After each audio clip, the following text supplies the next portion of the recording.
Okay, today I'm working on a Perfection 325 kerosene heater, trying to replace the wick. Ordered a replacement wick, Perfection 300 to 400 series from Miles Stairs Wick Shop, milesstairs.com. When it came in, I did have to cut a few inches off. They recommend 5 inches total for the wick that you're replacing. So this is a replacement wick after being cut. This is what I need to get into. So you can see the wick is burned down to the edge there. We've got these tabs on the inside. I need to pry each one of those up and get the old wick out of there. I'm using just an old chisel that I have, going from the inside, just prying gently on each one of them.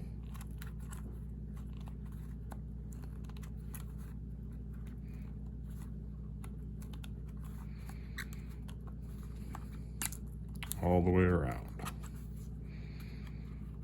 And we can pull the old wick out. You can see here that I'm a little unsquare with my cut, so I'm going to trim that up a little bit. Try to get as square as possible. What we're going to do is kind of work this down inside until this all the way underneath all those tabs, all the way around. Time in there good.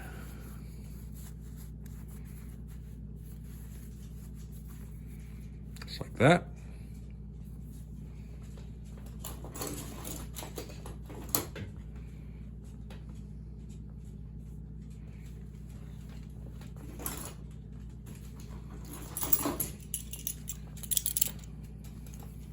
Take pliers or vice grip, whatever you got, go around, squeeze those back into position.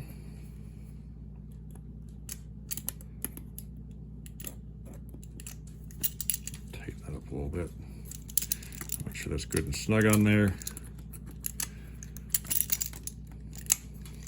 Again, this is for the 300 series Perfection kerosene heater. So this is the only place I was able to find a replacement wick with directions on how to use it on the 300 series. This is actually for a 400 series. Once it's in there, should have a good grip on it. And this goes back in here. So I can get a good grip of it with that. Bring it down. Place this back in there.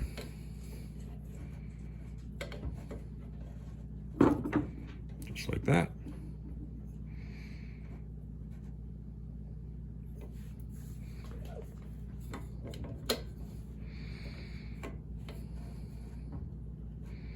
There's our flame arrestor. I'll refill that with some kerosene and we'll burn that top edge off so it's a little bit more square on the top as well, and we'll be ready to go.